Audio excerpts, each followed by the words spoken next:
welcome to Discover the Magic Behind the Music, where you get to meet the different musicians of Celtic Woman. So, as some of you may know, I'm Tara and I have been a member of Celtic Woman for almost 5 years now. Can you believe it? And I play the violin or the fiddle in the show, and I also play a little bit of the harp here.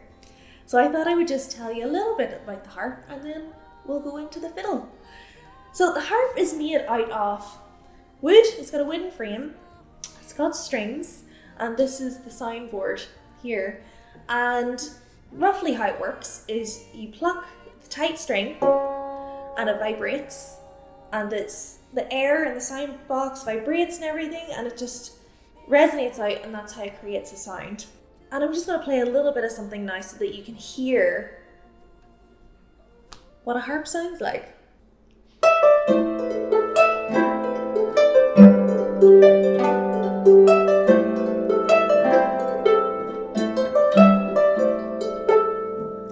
So that is Brian Brew's March, and that was one of the first things that I ever learnt on the harp whenever I was a wee one.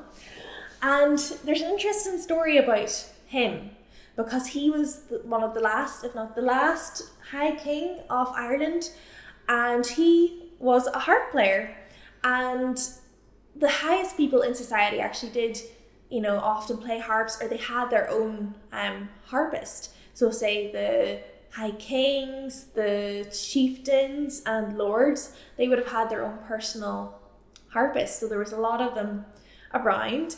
And the harp is completely intertwined with Ireland because it is our national symbol and our emblem. It is on our currency, it's on the presidential seal, and of course it is on our passports and many other things, including Guinness.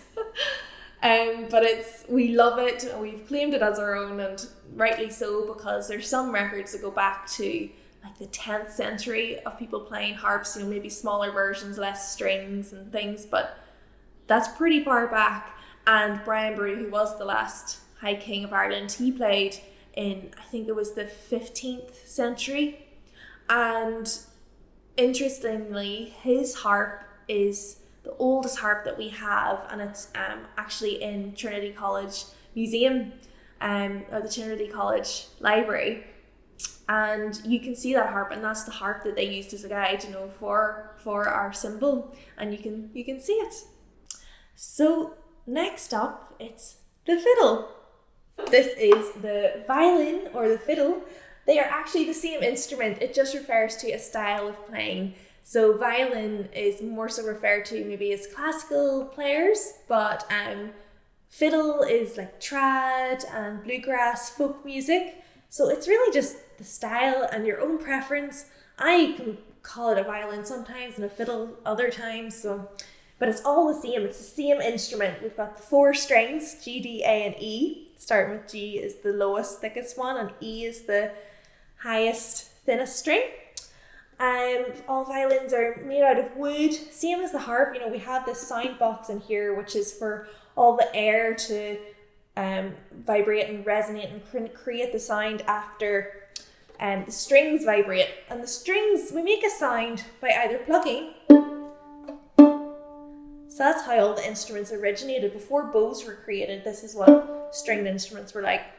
And then with the bow, that's the sound that we create. And that's horsehair is the hair. We've got the wood here, and we've got rosin on the horsehair, and that grips the string and makes it vibrate. And then it creates a big sound because of all the space in that sound box. And then we put the fingers on the fingerboard, which is this black thing here, and we put them on the strings, and that shortens the length of the string, and that makes the pitch go up higher, so like this. So as the string becomes shorter, the pitch goes up higher.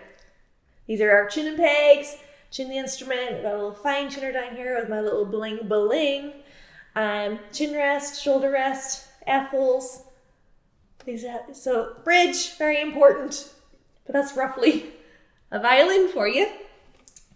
And I love my instrument. This is my beautiful Roger Hansel violin. I love it so much. I was very lucky to get this instrument a few years ago now, but it's become part of me. You know, that's often musicians, their instrument becomes like another limb. So it wouldn't be the same to play another violin. This is my baby and I love it so much. I'm going to play a little something on the violin for you now.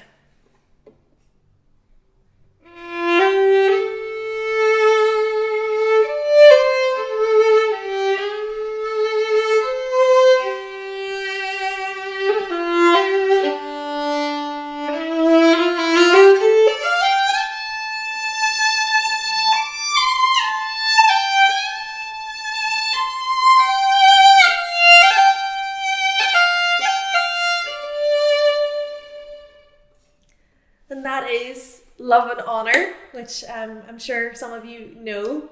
So what's interesting about that is that I add in some little ornamentation. So it sounds classical because I do this thing called vibrato, which is where I shake my wrist, my fingers, the whole shebang. And that's what makes that noise, because without vibrato it sounds like this. Hear the difference? But I also add in lots of traditional elements like what we call ornamentation, and that gives it more of a folky sound, so like this. So that's a slide, and then turns.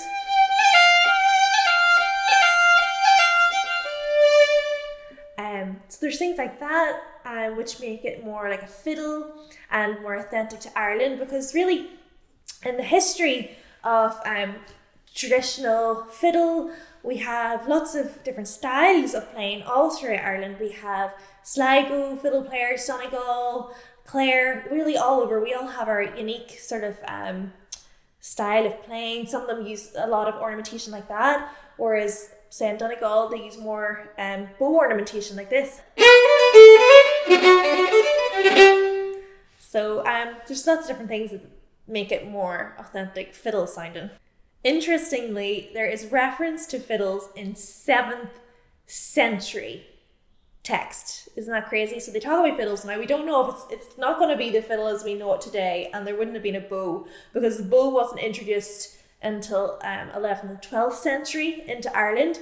But isn't that amazing that that's how far back fiddles go? Like some shape or form, they're probably more like lutes and things and plucked, but still, that's how long they've been in Ireland. So now I'd like to just play a little bit of something that we play in the show, and we have so much fun playing this on tour and playing this for all of you. So fingers crossed, we will be back out soon and you'll hear some ornamentation. This is a real folky fiddle tune.